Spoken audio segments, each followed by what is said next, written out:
Well, hey guys, how are you? Welcome back to the channel. Today we're going to get into doing the torque work on this ms271. This is a brand new saw. It's only made a handful of cuts by me. I had a video showing, wasn't really an unboxing, but just kind of showing the first start. A little bit of tune on the carburetor and making a few cuts with the saw. I've only done repairs to this series of saw. I've never really torn one all the way down. So this is going to kind of be new for me as well, but it's a chainsaw. It's not really going to matter. Most of them kind of go together and come apart really similar. Ain't a whole heck of a lot of difference between any of them. And right now we're running a 325 bar. That's one of mine. We will be going to a 3/8 setup. I'll probably be doing the test cuts with 20 inch with 3/8 low pro, but we will be running it won't be a 3/8 low pro, one of the small 6-tooth sprockets you see. It'll be a full-blown 7-pin 3/8 setup. But we'll be running Pico chain, if that makes sense.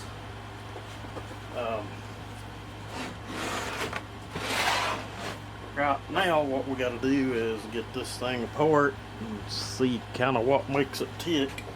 So there's probably going to be a couple of videos on this.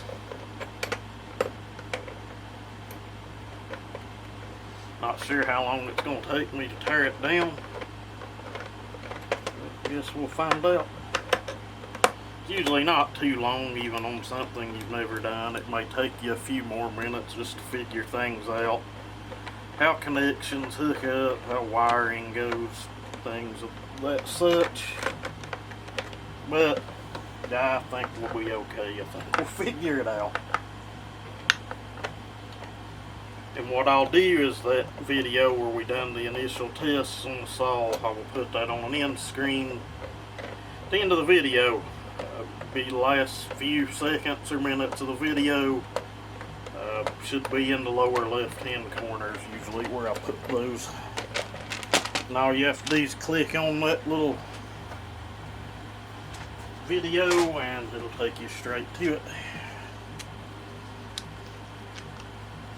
Pretty sure it's the same setup as my 362C. We'll have to see if it is. I've got the better air filter to go back on this. I ain't really caring for the design of that one much at all. Let's see next. I guess we could go ahead and pull the carburetor and assembly off of it. I'm going to jump right to the starter cover. Okay guys, so on these carb bolts, I had to pause. You're going to need a really shallow, either 8mm or 5/16 socket. A normal socket will not fit in there. I went over to the other shop and kind of made one on the bench grinder. I think it's working like a pro. At least I hope so anyway.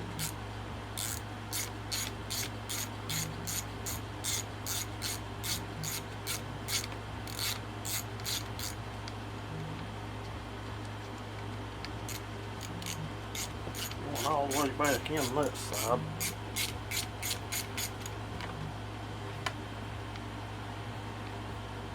Nuts are coming off.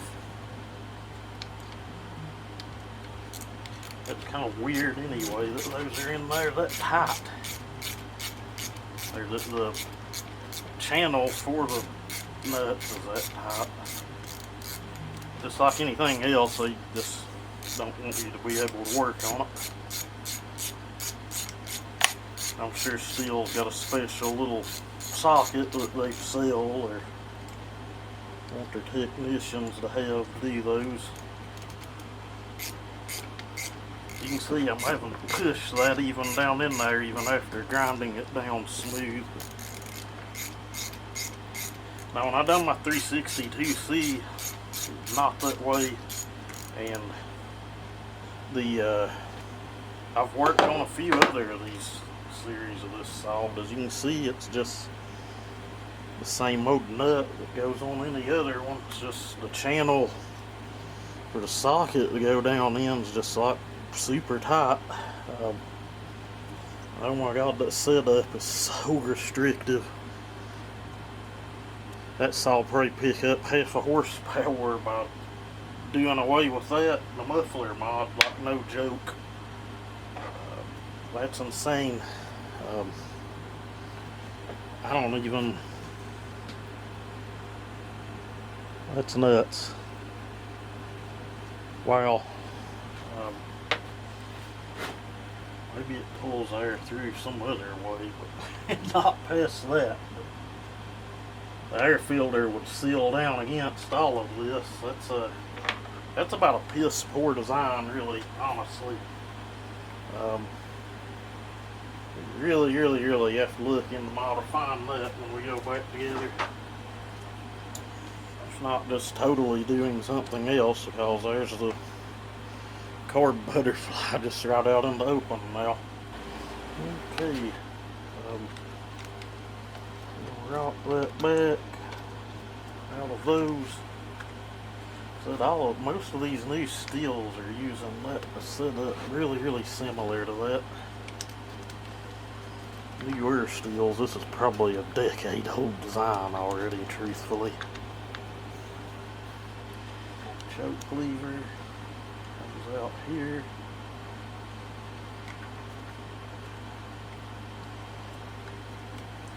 That one snaps out. The 362C I have has a, and I keep referring to that because this saw reminds me of it. It has like a little bracket that you have to pull a Phillips head screw out of, and then that choke arm will come off. To my understanding, it's like a new design that kind of keeps all of that from falling apart, I guess. That should be loose off of the carb. There we go. It couldn't be much holding up wiring now. We'll get to that shortly. We may just leave it hanging. Looks like this whole setup has to come off. This back shroud, or the carb tray, I guess you would call it, to get the cylinder off. Okay, go ahead and pull the starter housing off.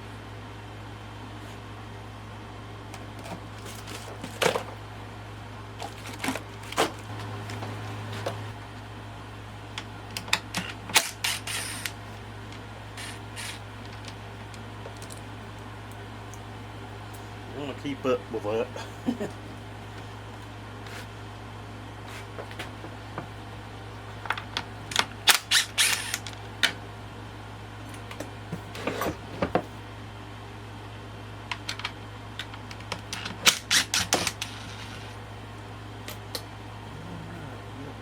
Down here in the corner.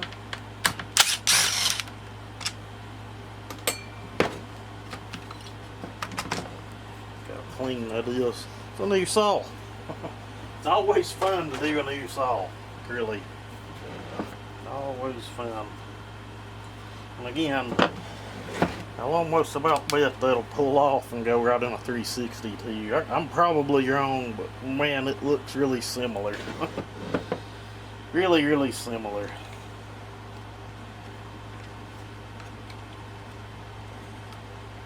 I'll have a look at all of this just to take note of how it all comes apart, and I'll bring you guys back. Okay guys, it's all looking pretty simple. I hope I don't go to spraying gas fumes everywhere. That would suck. Carburetor should be ready to come out. It just has an arm right here that comes up and works a little arm on the carburetor.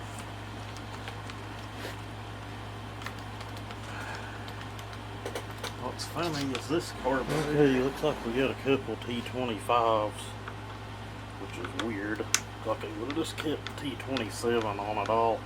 That would even make things simpler for like a Stihl technician.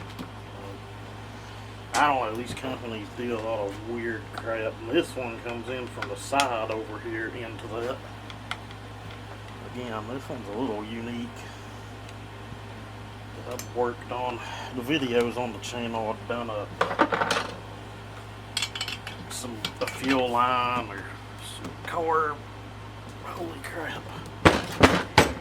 Don't ever do that. You'll end up with carpal tunnel. Had a guy tell me that 20 years ago, and still do it today, and I have a lot of problems with arthritis as well. Alright, that feels like it's loose, so I'm assuming what they say about assumptions, it should just pull right up out of there. Cool. A little different than the 362, so it's a little different design. Definitely a clamshell design, definitely. Sometimes, you know, you'll have the design like a Husky 350, and that's a really, really good design where it has the spacer plate in the bottom. The cylinder bolts down onto you. It's how we use like 346 cylinders on 350s. And the Stihl guys watching this are going, what in the hell is he even talking about? I think right now I'm going to pause you guys and get the wiring off of this coil and bring y'all back. It just has a plug here and then your ground there. So if you remove the wiring from the coil, this has a little grommet there. You'll just push right through and you can get all of that off and out of the way. Now, it's like this shroud is going to have to come off. Get the ignition coil out, by the looks of it. Maybe not. It may tilt up out of there, right out of the way. Again, brand new saw, and it honestly looks just like the same pattern as one of the older coils. I highly doubt it is, but you never know. May go grab one and see if we can match it up later, if I've got one laying here somewhere. And we got a screw here in this. Probably the only one, maybe. And we'll just get that out of the way as well. It's a little shorter and a little fatter, so we want to remember that. That's your turbocharger, you know, if you're working on a John's Red, or clean air if you're working on a Husky, or just the air filtration system that pushes chips out of the steel. Out of no surprise to me, this whole handle assembly as well has to come off of this saw.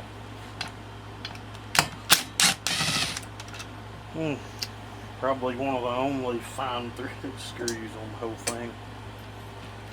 Okay, we got this mount off over here. It's got an AV spring on this side. We got that off already. Already feels really loose. And like we got one here at this there,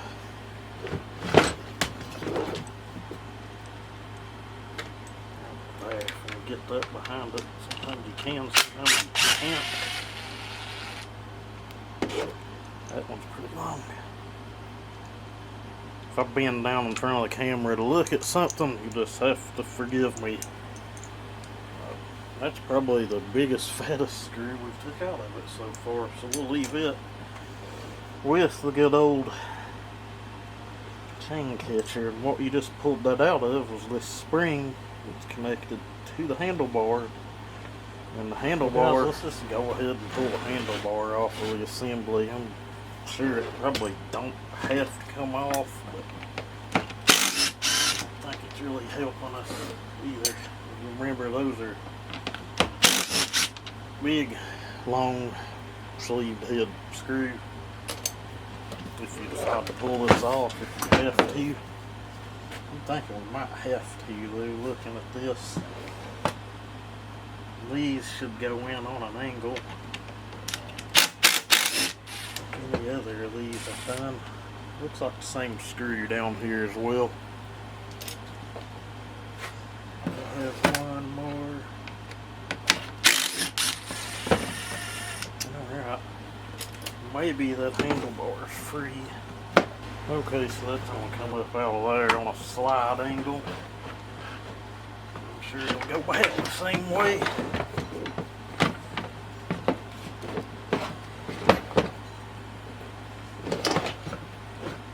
Get the tricky one.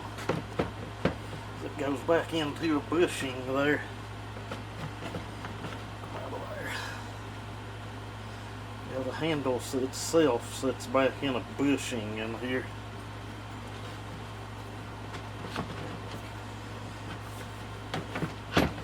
Not a crazy design. That will be fun to put back together.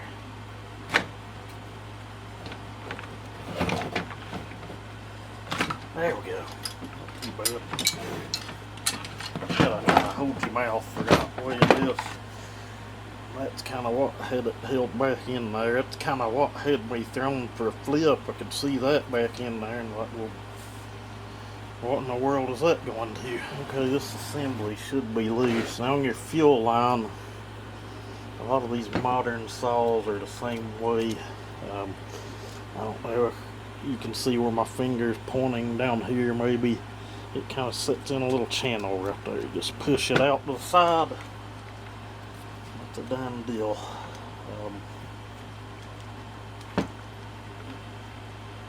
Boy, that's a funny design on this one, I'll tell you. And their tank assembly should be loose. Their mount is loose here. The mount is completely gone on the front. All we should have left holding is maybe some rubber bushings here and there and everywhere. Back here something that's got it. Okay guys, I've got these down to where they're just, I'm going to put them on a separate tray.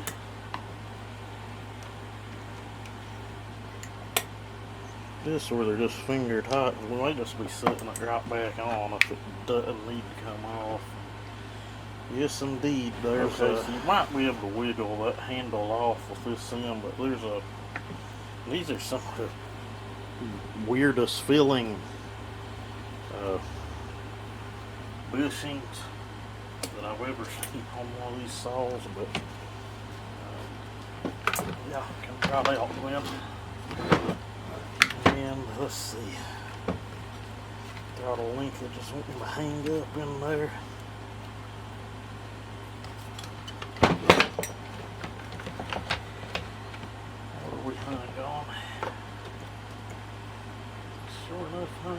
In that throttle linkage lays in that as well. It's got a little channel that lays in. It was sure enough hung up right in it.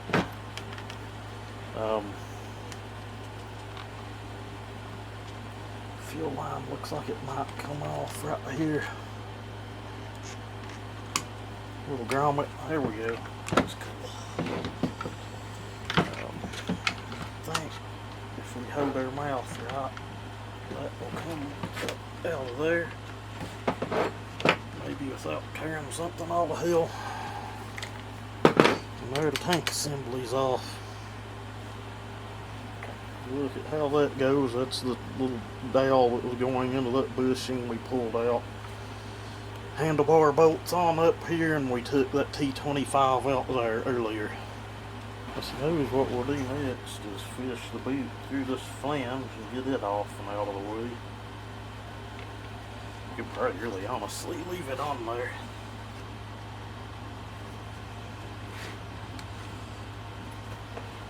The fuel line is a two-part line. You can see that goes down in the tank, kind of like a 660 or something. A lot of modern saws do that. Some of the early 066s didn't have that design, had a one-piece fuel line, but like your 660s went to that two-piece setup.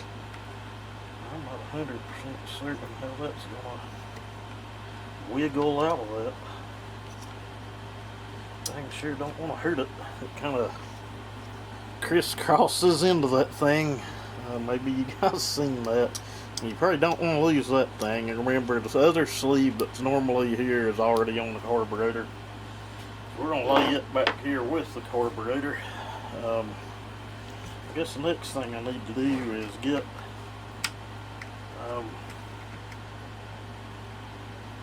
fuel lines there. We don't want to lose it for sure. That line probably $30 to buy an OEM one now. OEM lines have gotten ridiculous. I say just buy you 2 or 3 aftermarket ones and hope when you get them that one of them's good. I know that sounds horrible, but the price of saw parts is outrageous. Like, really freaking outrageous.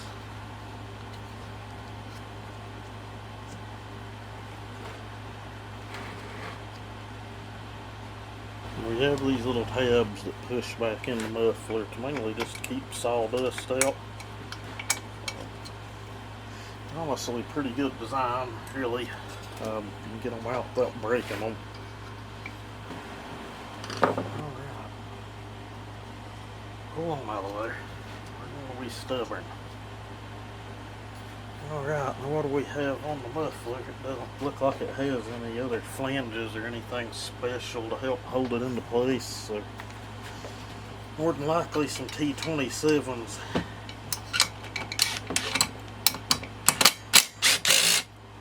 Tied it into place. Normally these small saws, unless you're running them profusely and every day in a production setting, more than likely you ain't going to vibrate the muffler bolts. Okay guys, before we get into this, you'll refer back to how well this saw performed in stock form. It ran good, rated at 3.5 horse, 50cc saw. And you know, I said in the initial video, I like it, it's strong, it runs good for what it is. It's right up there with a lot of the pro level 50cc saws on the horsepower, so you know, you can take that for what it is, I guess. But 26 thou squish, 109 exhaust roof, 124 on the uppers. And this saw had plenty of torque for a 50cc saw. You know, the engineers know what they're doing. If it didn't work, they wouldn't do it. They wouldn't waste their time. Low exhaust roof, short blowdown. It works. It works on a larger saw. I've done it here many of times. It is what it is. And then 69 on the intake. Tell you what, guys, what I'm going to try to do, and it may work, it may not. We may end up having to yank all that mess off anyway. Is I would really honestly like to try to leave all of that bottom end stuff in the saw, because if it's like the older ones, it's probably going to connect into one of the bar studs as well, and that can be a freaking nightmare to get in and out. So let's just see.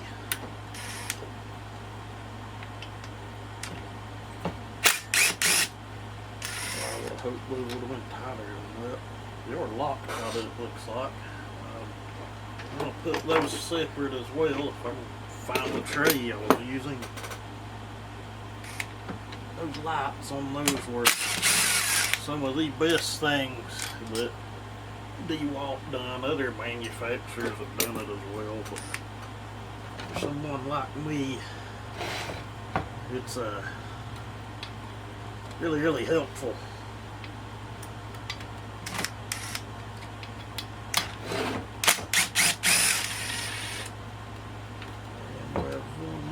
There.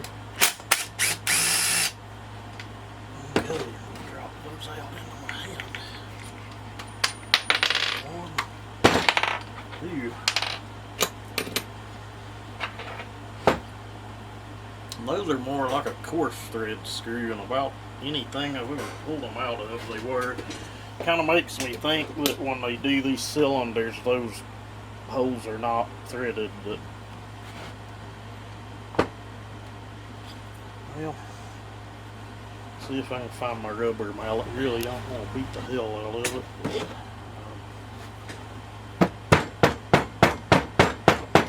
Just enough maybe to work it loose.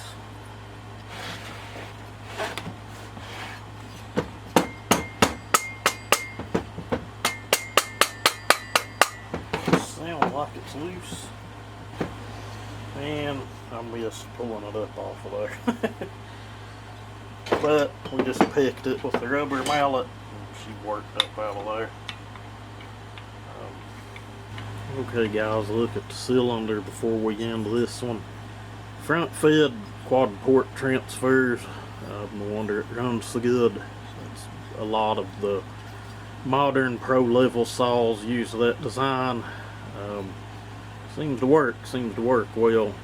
Exhaust port, intake port's a little weird, similar design to like a Husky 350 or 346. If this was moved out here, you'd about think you was looking at one of those, but a little different, but kind of a funny shaped intake port. If we can get a look inside, that's a little weird in my opinion. Be a little more light. There we go. Yeah, but those engineers know what they're doing, guys. Maybe this helps somebody that's just needing to tear one of these things down to do a top end on it. That's straight gasted or worn it out or something. And yeah, it's a little longer video, a little more boring, but again, might help someone. And hey, you got some port timing numbers out of it, so it is what it is. But anyway, guys, I hope this helps somebody. Y'all have a good one.